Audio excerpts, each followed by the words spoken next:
한방에서는 이 화병의 치료법으로 소화기로 불을 끄는 것처럼 소화시키는 것이 아니라 해소하는 것을 상책으로 봅니다.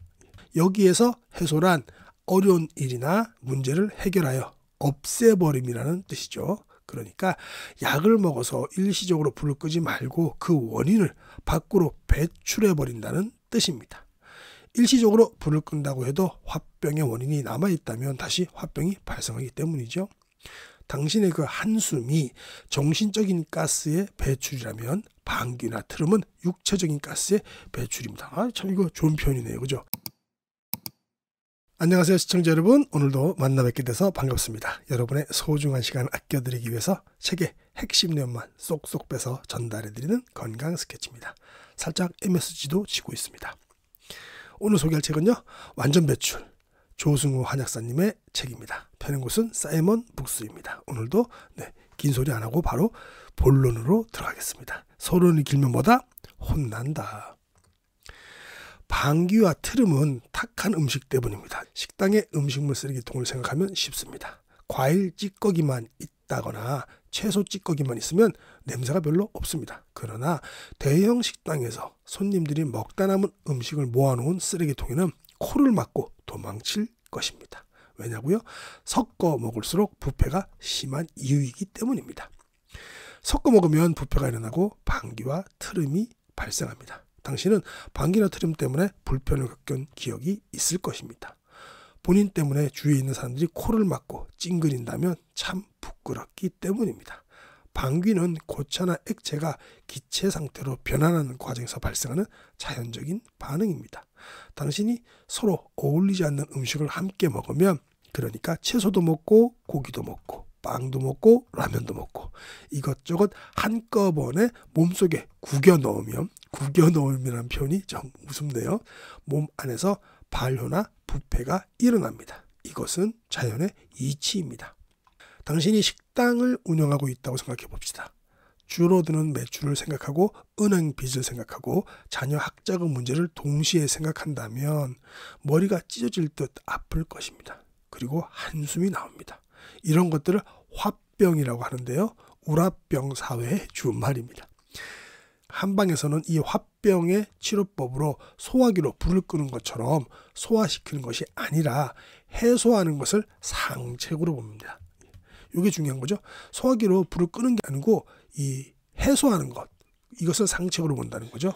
여기에서 해소란 어려운 일이나 문제를 해결하여 없애버림이라는 뜻이죠. 그러니까 약을 먹어서 일시적으로 불을 끄지 말고 그 원인을 밖으로 배출해버린다는 뜻입니다. 일시적으로 불을 끈다고 해도 화병의 원인이 남아있다면 다시 화병이 발생하기 때문이죠. 당신의 그 한숨이 정신적인 가스의 배출이라면 방귀나 트름은 육체적인 가스의 배출입니다. 참 이거 좋은 표현이네요. 그죠? 우리가 한숨 쉴 때 있지 않습니까? 그 한숨은 진짜로 정신적인 가스죠. 진짜 이러면서 쉬는 거. 근데 방귀나 트름은 또 육체적인 가스네요. 참 좋은 표현인 것 같습니다. 우리 몸도 이와 다를 것이 없습니다. 이것저것 섞어 먹으면 소화기관 여기저기서 과도한 부담을 주어서 가스가 발생합니다. 해소 방법은 불씨 원인을 밖으로 배출해내는 것입니다. 그렇죠? 배출했는데 또다시 불씨가 생기면 또다시 없애면 됩니다. 매일매일 살아있는 음식을 먹는 일은 매일매일 육체의 불씨를 없애버리는 일입니다. 그것도 많은 표현이네요. 식당의 음식물 쓰레기통을 생각해 보십시오. 과일 찌꺼기만 있다거나 채소 찌꺼기만 있으면 냄새가 별로 없습니다. 그러나 대형 식당에서 손님들이 먹다 남은 음식을 모아놓은 쓰레기통에는 코를 막고 도망칠 지경입니다. 섞어 먹을수록 부패가 심한 이유입니다. 침팬지와 유전자가 99.6% 일치하는 호모 사피엔스는 700만 년 전 아프리카 대륙에서 살 때만 해도 음식이 단순했으므로 섞어 먹을 기회가 없었습니다.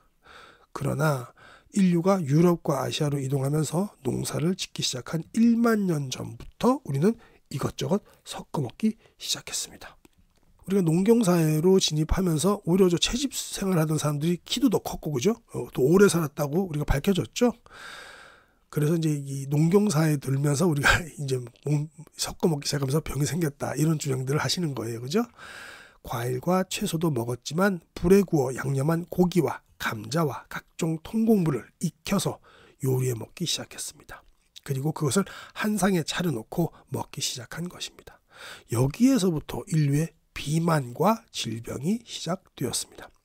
그 유명한 하비 다이먼드 박사님께서 쓰신 거 다이어트 불변의 법칙에서 다음과 같이 갈파하고 있습니다. 모든 포유류는 소화관의 길이가 3.65m 정도인 사자부터 무려 85m나 되는 기린까지 그 동물이 먹는 음식의 종류에 맞게 생물학적으로 적응된 소화기관을 지니고 있다. 아주 당연하죠.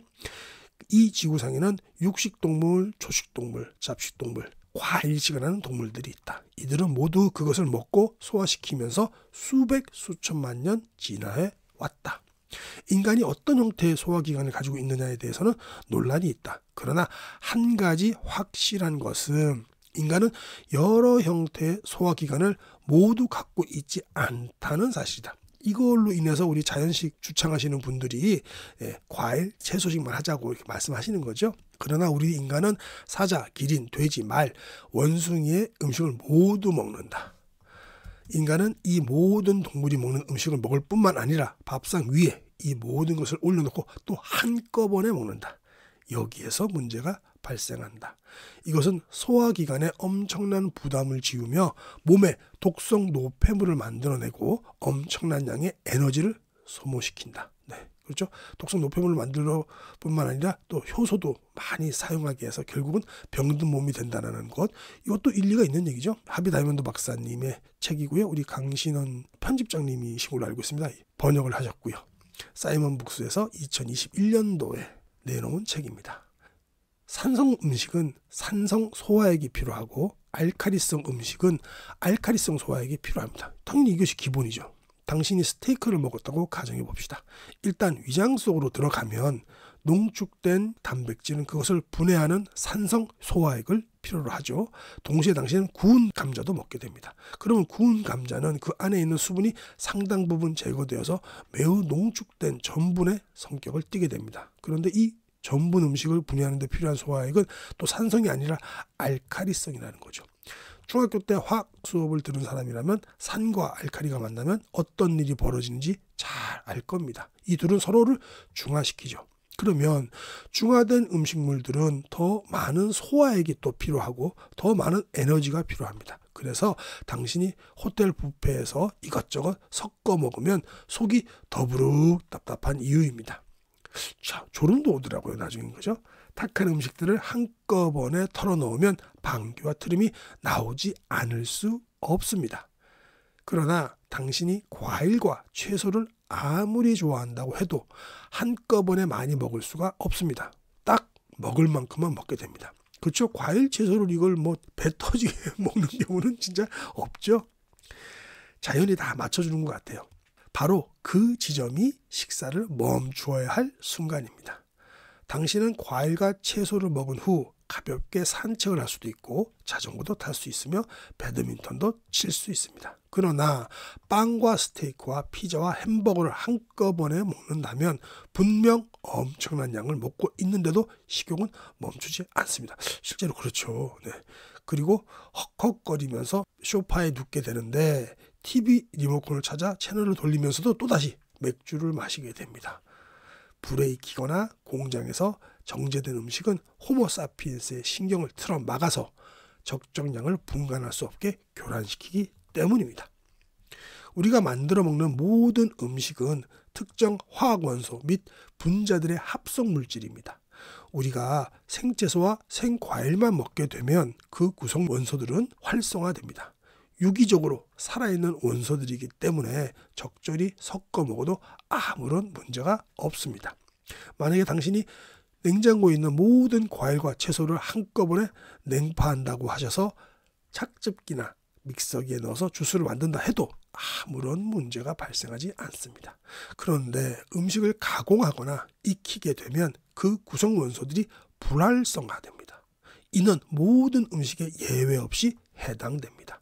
전분, 곡류, 설탕은 알칼리성에 속하므로 알칼리성 소화액을 필요로 합니다. 농축된 단백질, 고기, 생선, 계란, 우유 등은 산성에 속하며 산성 소화액을 필요로 합니다.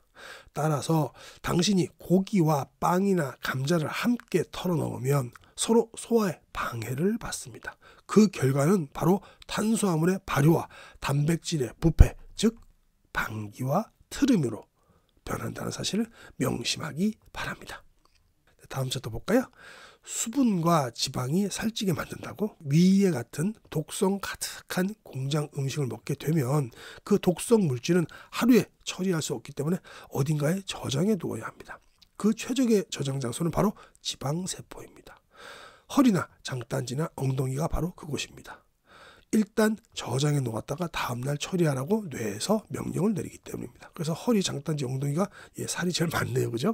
그런데 다음날 또 공장 음식이 들어간다면 뇌는 물을 많이 마셔서 일단 중화시켜라 라고 명령을 내린다고 합니다. 당신이 독성 가득한 공장 음식을 먹으면 먹을수록 물을 많이 마시게 되는 이유입니다. 우리가 물을 많이 마시게 되는 이유도 이런 이유도 있다고 말씀하시는데 이것도 일리가 있는 것 같아요. 수분과 지방은 친구 사이입니다. 그렇죠? 지방은 수분을 부르는데 특히 독성 가득한 수분인 술과 청량음료 등을 부릅니다. 이것도 맞는 말 같은데요. 그죠? 지방이 수분을 부르는데 어떤 수분이요? 독성 가득한 수분인 술과 청량음료 등을 부른다고 합니다. 살이 찐 사람들은 배가 출렁거리고 팔뚝도 출렁거리는데 지방과 수분이 함께 그곳에 자리하기 때문입니다. 그러나 저는 그것도 일종의 몸의 자구책이라고 주장합니다. 독성 물질이 지방세포에 저장되지 않고 혈관을 타고 온몸을 돌아다닌다면 사망하기 때문입니다. 물을 마셔서 중화시키지 않으면 독성 물질이 심장을 파고들거나 뇌 속으로 침투하면 사망하기 때문입니다. 그러니까 살이 찌는 것도 우리 몸이 죽지 않고 살기 위한 생존 반응이라고 제가 주장하는 까닭입니다. 살아있는 음식을 주로 먹으면서 자라는 아이들에게 방귀나 트림이 거의 없다는 사실을 저는 오랫동안 관찰했습니다. 여기서 살아있는 음식이란 육회나 생선회가 아니고 그렇죠? 생채소와 생과일과 무첨가 주스를 말합니다. CCA 주스 말씀하시죠? 양배추, 그다음에 사과, 당근, 무첨가 주스 같은 걸 말씀하시는 겁니다. 불로 가열하거나 각종 화학물질을 투하한 공장 음식과 깡통 음식을 말하는 것이 아닙니다. 깡통 음식, 삶은 음식, 굽거나 튀긴 음식을 먹는 사람들은 위장에서 형성되는 가스로 인해서 트림을 자주 하게 되고 방귀를 자주 뀌게 됩니다. 인간의 위장 상단 부분에는 약간의 여분 공간이 있습니다. 이것은 소화 과정에서 자연적으로 생기는 가스를 저장하기 위한 것입니다. 우리 인간의 몸은 이처럼 친절합니다. 당신이 가열하지 않은 산 음식을 먹더라도 위에서 음식이 소화액과 섞이며 섬유소를 분해하는 과정에서 아주 적은 양의 가스가 발생하기도 합니다. 그 적은 양은 전혀 위에 부담을 주지 않습니다. 자, 이것도 좀 볼까요? 죽은 섬유질은 배설 기능을 방해합니다. 이건 조금 생각해 볼 문제이긴 한데 한번 보겠습니다. 저는 여기에서 산 음식의 섬유질과 죽은 음식의 섬유질은 근본적으로 다르다는 점을 강조합니다. 우리의 믿음과는 달리 가열된 음식에 있는 죽은 섬유질은 배설에 많은 도움을 주지는 못합니다. 그렇다고 하네요. 이거는 저도 한번 생각해 봐야 될 문제 같아요. 도움을 덜 줄 뿐만 아니라 때로는 대장 고유의 배설 기능을 방해하는 역할을 하기도 한다고 하네요. 그러나 가열하지 않은 산 음식에 포함된 섬유소는 마치 자석처럼 찌꺼기에 달라붙어서 배설에 큰 도움을 줍니다.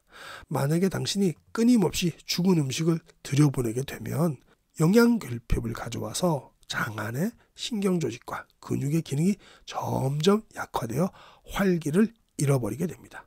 부패한 음식을 적절하게 배설하지 못하게 되면 그것들이 장벽에 붙어서 남아있다가 축적됨으로써 대장의 숙변으로 남게 됩니다.